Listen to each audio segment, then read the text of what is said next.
Pronto, começou a gravar. Pronto.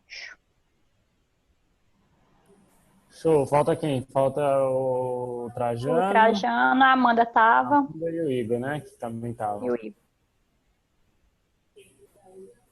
Mas vocês abriram aí, João 5,39? Aí, Amém.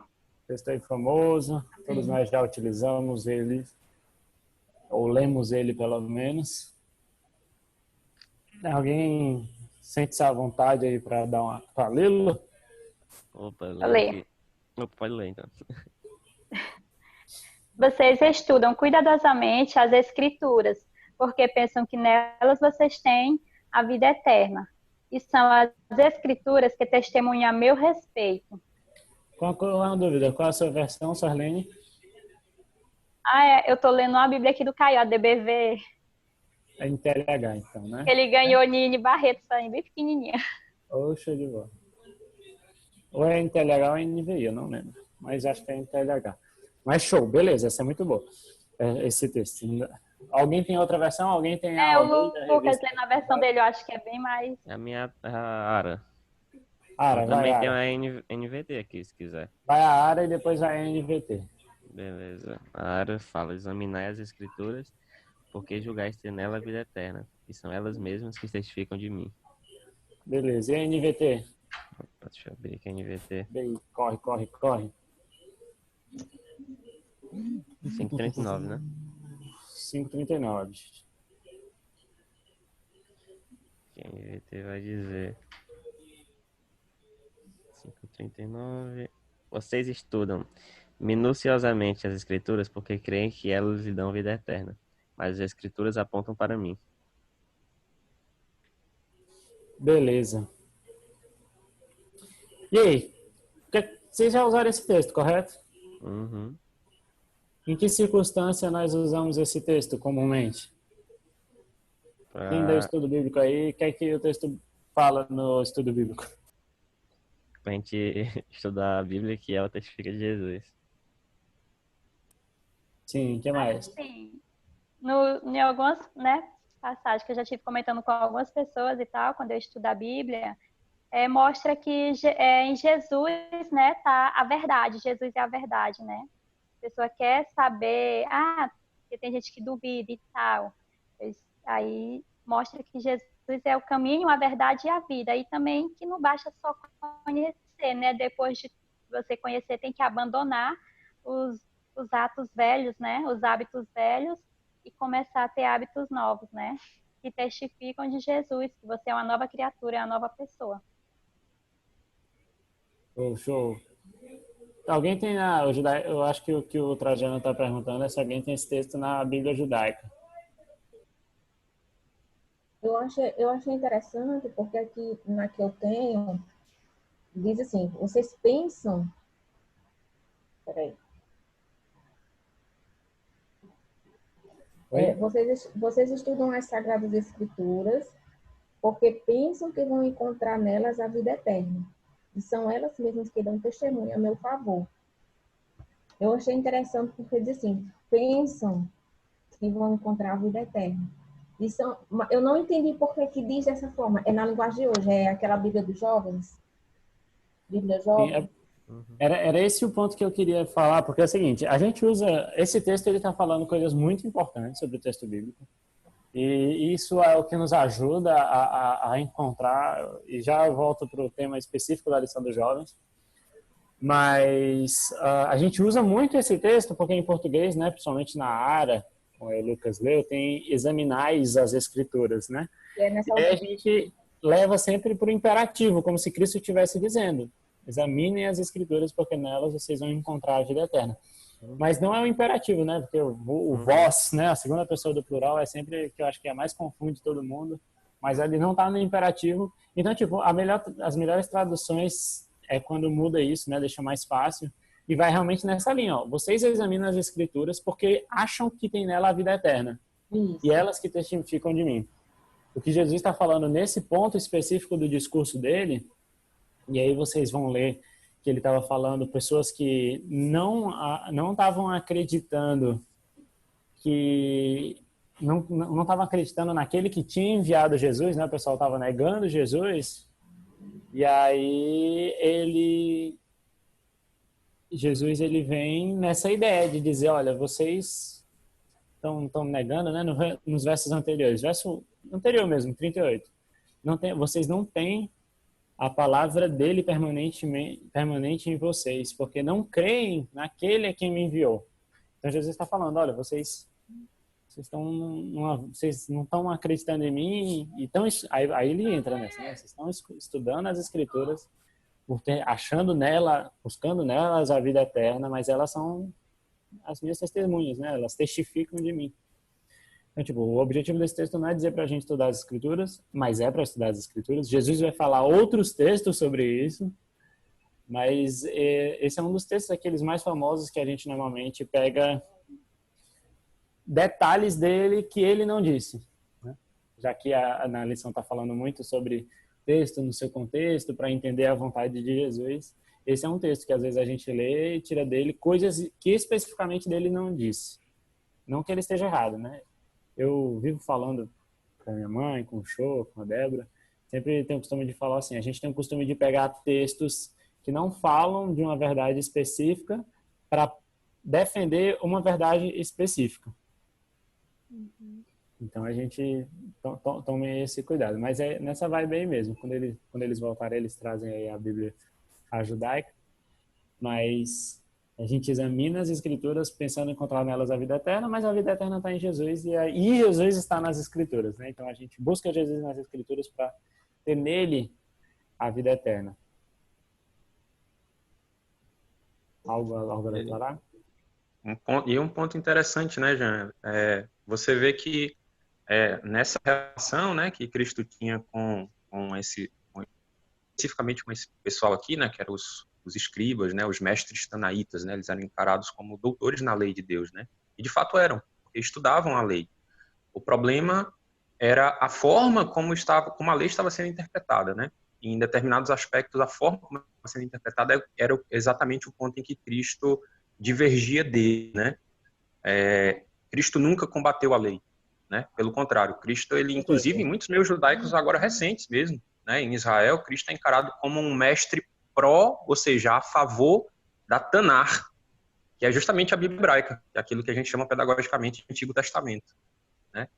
E tinha-se e aí você me corrija também, me balize aí, me oriente nessa questão. Mas tinha-se uma espécie de crença, né? Era um dogma, né? Existente no rabinismo daquela época, que era o seguinte, muitos diziam que pelo simples fato de ler, ou seja, pelo simples fato de ler a Bíblia, as Escrituras, a pessoa já tinha vida eterna. A gente sabe que isso não é verdade, né? Tem céticos que leem a Bíblia, tem ateus que leem a Bíblia. Nossa, tem na faculdade pessoas... a gente usa livro de gente que explica muito bem, mas não acredita naquilo que está explicando. Não acredita, exatamente. Recentemente, agora, eu peguei uma obra do Dr. Jacob Neusner. Ele é um rabino judeu. Porém, é um rabino vinculado ao movimento progressista judaico. Você está entendendo? Qual o problema disso? Os judeus progressistas é um movimento específico dentro do judaísmo, ele não é majoritário. Os judeus progressistas, eles não acreditam que as escrituras, a Bíblia hebraica, é a palavra de Deus. Olha só, olha que loucura. Eles não acreditam. Esse movimento específico. Mas se você pegar, por exemplo, o movimento dos judeus messiânicos, você vai ver uma diferença abrupta, né? Gritante. Os judeus messiânicos, eles creem em Deus, eles creem na lei de Deus, e olha só, eles creem que Jesus de Nazaré é o Messias profetizado nas Escrituras. Olha só a diferença. Você está entendendo? Então, o que estava ocorrendo ali no tempo de Cristo? Aquilo que você disse. Tinha um grupo específico de pessoas que acreditavam que pelo simples fato de ler a Bíblia, elas teriam acesso à vida eterna. E não é assim que funciona. A Bíblia, ela é a luz maior que nos guia a Deus. É Deus quem nos oferta a vida eterna, e para ter acesso a esse conhecimento acerca de Deus, nós lemos a Bíblia. E Cristo ali, no caso, ele estava, vamos dizer assim, ele estava abrindo os olhos daqueles homens, né? Estava dando uma chamada neles, né? Estava fazendo uma exortação, né? É como se ele, literalmente é isso que o texto diz, né? Olha, Vocês examinam as escrituras pelo fato de que vocês acham que, pelo simples fato de ler as escrituras, vocês acham que tem a vida eterna. Mas são exatamente essas escrituras que estão apontando para mim. Elas falam, elas testificam, elas falam exatamente acerca de mim e do meu ministério. Se vocês não creem em mim, é como se vocês, literalmente, é isso que estava ocorrendo. Vocês estão simplesmente jogando essas escrituras, como a gente diz no popular, né, para debaixo do tapete. Como se diz no popular, basicamente ninguém fala essa expressão no popular. Tá entendendo? Então o problema era esse, tipo, não adianta de nada o cara ler as escrituras, conhecer as escrituras, se ele rejeita aquele que é a peça central das escrituras, que é justamente o Mashiach, o Cristo, né? Jesus de Nazaré, Deus encarnado, aquele que oferta a salvação para todos nós. Eu acho que isso é uma falta do conhecimento maior, assim, de alguém que passe um conhecimento para eles, né? Eu levo mais assim a questão dos próprios católicos, né? Eles pensam que só em deixar a Bíblia aberta ali em cima de uma bancada em casa, na sala, a casa está sendo toda abençoada só pelo fato daquele livro lá, a Bíblia está aberta, né? De fato, não é assim. Deus pede para que a gente... É o exemplo perfeito, Isabel. Melhorou, traduziu o que eu estava querendo dizer. Perfeito, é isso aí. Então, assim, isso é muito mais os idosos, né?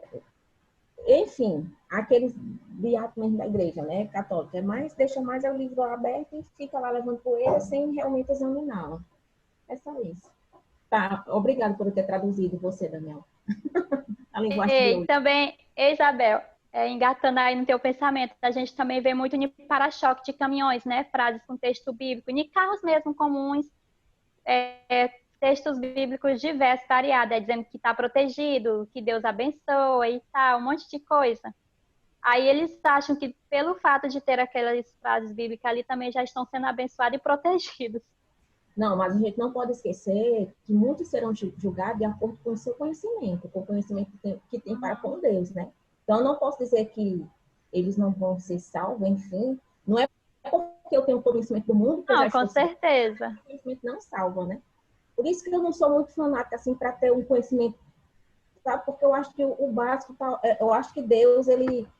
Enfim, eu tenho meus pontos de vista, mas tudo bem. Eu respeito para quem estuda bastante, eu admiro. Mas eu tenho outros pontos de vista, assim, que eu não preciso ir tão além para me poder alcançar a salvação. Ainda bem. Tem tudo isso. E tem a ideia, que é o segundo texto que eu queria que vocês abrissem, lá para 2 Timóteo. Famoso 2 Timóteo, capítulo 3, verso 16.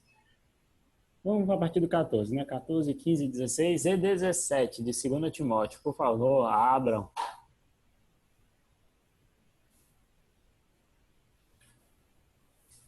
E quem achar aí, se puder ler, leia.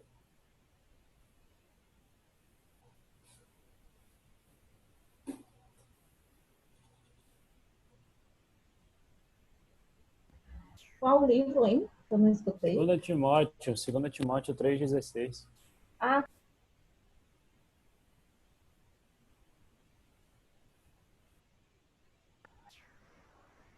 Acabei de ler, eu estava vendo aqui a lição.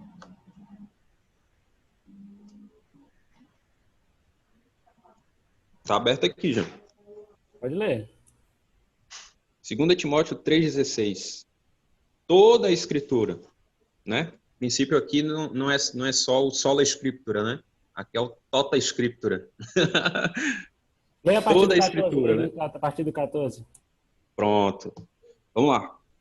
Tu, porém, permanece naquilo que aprendestes e de que fostes inteirado, ou seja, aquilo que você aprendeu, sabendo de quem o aprendestes, e que, desde a tua infância, conheces, sabe as Sagradas Escrituras, que podem tornar-te sábio para a salvação pela fé, ou seja, pela fidelidade, em Cristo Jesus.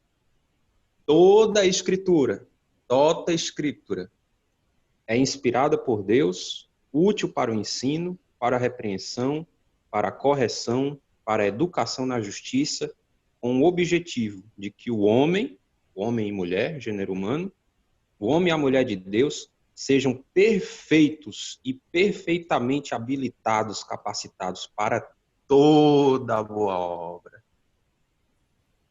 É isso aí. Então, tipo, aí eu acho que esse é um dos textos, se não o maior texto-chave da Bíblia que a gente tem para falar sobre ela mesma, né? Paulo se referindo às Escrituras e mostrando toda a ideia, tipo, a Escritura, a revelação de Deus, ela é objetiva, ela é instrutiva, ela é propositiva, educativa, ela é prática e, principalmente, ela é salvífica, né? Porque ela anuncia a salvação por meio de Jesus, né? Constantemente a gente vê ela de Gênesis a Apocalipse sendo a revelação do Cristo que viria e depois do Cristo que veio e do Cristo que voltará. Trajano, levantou a mão, pode falar. E é isso aí que você falou, tá corretíssimo. E interessante, um ponto que eu achei muito, muito incisivo da parte de Paulo, é que ele diz assim, né? Toda a Escritura. Você vê que ali ele não estava menosprezando os escritos apostólicos que já estavam em vigência no tempo dele. Já estavam em vigência no tempo dele. As cartas de Paulo eram lidas como escritura dentro da igreja. Mas ele diz toda a Escritura. Você vê que em momento algum, o que o texto está dizendo aqui, é que em momento algum os apóstolos estavam desprezando ou anulando ou depreciando a autoridade normativa da Bíblia hebraica.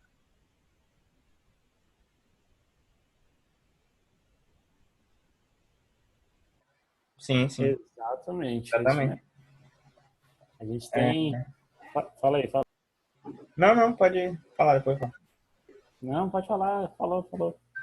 Não, é justamente o contrário, né? No que diz, tanto nas cartas de Paulo, como em todo o Novo Testamento, né? Na Brit Hadasha,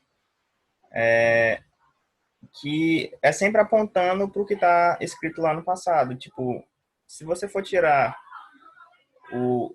a lei e os profetas do Novo Testamento, não vai sobrar quase nada. Porque, tipo, toda a doutrina base deles está lá na lei, né? Na lei dos profetas. Jean, só pedindo aqui para mim, só complementar o que o Tchelo falou, bem rapidão para não tomar tempo. A Bíblia hebraica, foi até bom o Tchelo ter falado isso daí, a Bíblia hebraica, o conceito que ela tem, quando a gente vê ela presente em toda a Escritura, como diz Paulo, toda a Escritura, é de que a Bíblia hebraica ela é o cânon normatizador de toda a Bíblia. Ou seja, aquilo que os apóstolos falaram só é e de fato é inspirado pelo fato de que tudo aquilo que está escrito lá, em evangelhos, epístolas paulinas, epístolas universais, livro do Apocalipse, está em conformidade doutrinária com a Torá, com a lei e com os demais escritos do chamado Antigo Testamento, dos profetas. Resumidamente é isso. E tem a ideia também que Pedro, né, em uma de suas cartas, depois, é Pedro quem vai citar Paulo como escritura também, né? Pedro vai falando, tipo, olha, tem textos das escrituras, são difíceis, tem alguns textos de Paulo e dos outros profetas que são difíceis de compreender e tudo mais. Aí ele cita todo esse conjunto de Paulo e dos profetas como escritura, né? Se eu não me engano, é a primeira Pedro, a segunda Pedro. Dá para procurar depois, é rapidinho, o livro é pequeno. Mas a gente tem a citação deles como escritura também, por parte especificamente de Pedro. E isso é porque eles estão baseado naquilo que eles já tinham, né? E por isso que a gente não pode dizer que tem partes da Bíblia que são mais ou menos inspiradas, porque tudo ali tem o objetivo de nos apresentar e nos contar a nossa história e de que a nossa solução vem por meio de um único nome, né? Apenas um nome pelo qual nós somos salvos. E esse nome tem sido anunciado desde Gênesis, como nós vimos ontem, por toda a Bíblia. Deve ser o nosso anúncio. Inclusive, antes do Trajano falar, que eu vi que ele levantou a mão, a gente tem muito costume, às vezes, de falar tipo, do Jesus que vai voltar, mas a maior parte da Bíblia ela está pregando o Jesus que veio já e contando sobre o ministério de Jesus. Então, que a gente também estude um pouco mais sobre essa ideia, de conhecer mais quem foi Cristo, o que é que ele fez aqui na Terra, o que ele está fazendo, para então a gente poder pregar que ele vai voltar, né? Não tem como eu pregar a volta de alguém que eu não conheço. A gente estuda isso daí também. Mas fala aí, Trajano, e aí eu puxo para o encerramento. Opa, na hora, meu patrão. Ó, interessante, eu tô aqui com uma Bíblia, perdão, Bíblia. A gente fala tanto de Bíblia, é bom falar de Bíblia. Eu tô aqui com um documento é, da aula de crítica textual, um material da SALT, inclusive. Acho que o Jean conhece bem. E interessante, esse material que fala exatamente sobre essa parte que da composição dos textos da Bíblia como um todo, né, os textos bíblicos. Aqui na página 184 desse documento relacionado a essa aula do estudo teológico, diz assim, ó, a estudiosa obreira bíblica Mary Ann Wolskin, acho que o sobrenome dela deve ser assim pronunciado, se eu estiver errado me corrijam, coligiu as principais razões para a rejeição dos chamados livros apócrifos. Por isso, prazerosamente as transcrevemos, ou seja, aqui ele vai listar o porquê que os chamados livros apócrifos não são considerados inspirados. E essa obreira bíblica, ela vai fornecer o critério principal do porquê que esses livros devem ser rejeitados, não devem ser encarados como livros inspirados por Deus. A primeira razão diz assim: a razão por que os 66 livros da Bíblia se harmonizam entre si é que a mesma mente divina inspirou a cada escritor. Se, por exemplo, João, o evangelista, tivesse escrito algo que não concordasse com as obras de Moisés, seríamos obrigados a rejeitar seu evangelho, as suas epístolas e o livro do Apocalipse. Os primeiros livros, ou seja, os escritos de Moisés, isso está no ponto 2, constituem critério para todos os outros chamados inspirados. Se as doutrinas dos livros apócrifos não concordam em cada ocasião com aquilo que Moisés escreveu, não devem achar-se no cânon da palavra inspirada, ou seja, da Bíblia, da Santa Palavra de Deus. Está nesse material de crítica textual. Depois eu vou até a foto para vocês, mas eu estou aqui com o impresso dele aqui, né? História do Texto Bíblico, Crítica Textual, Pedro Apolinário, São Paulo, Instituto Adventista de Ensino, 1990. E a bibliografia também está aqui. Crítica Textual, título. Depois eu mando aí a foto para vocês aí. Encerro minha participação por aqui. Se vocês quiserem, depois a gente pode passar um dia a lição que vem, ou enfim, conversando um pouco sobre a história do texto bíblico. Aí eu trago um pouco daquilo que eu e o Daniel estudamos já na faculdade, para mostrar como é que qual o caminho, né, que a Bíblia chegou até a gente, qual o caminho que a Bíblia foi para chegar até a gente. E não foi simplesmente uma pessoa, né, que foi e disse, esse aqui é texto bíblico. Tem toda uma história por trás. Mas eu queria encerrar falando um pouco do que a lição comentou, que é a ideia de, tipo, se você está a fim de descobrir qual a vontade de Deus para sua vida, se você quer entender o que é que Deus quer para você, se você está com dificuldade de tomar uma decisão, não vá no texto aleatório, mas pesquise o que é que Deus já falou sobre o tema, ore e Deus vai iluminar você, porque se o Espírito Santo inspirou a palavra, ele também quer inspirar a sua vida. Então, estude isso. Não sei se eu devo me relacionar com tal pessoa. Será que Deus quer ou Deus não quer? Se Deus já falou na Bíblia se esse tipo de relacionamento é o que Ele quer, então, beleza. Mas sempre pensem, se perguntem, o que é que Deus quer de mim? E a Bíblia, na maior parte dessas coisas, vai trazer a resposta. Mas você também vai ter que lembrar que você vai tomar decisões sozinho, né? Porque Deus não toma todas as decisões para você. Ele dá as dicas, mas a vontade de Deus é que você não peque. Então, se a decisão que você for tomar não vai levar você a pecar, não vai levar você a se afastar dele, não tenha medo, porque essa decisão também é a vontade de Deus. Claro que ele pode ter uma preferida, né? Mas não é pecado, não é problema.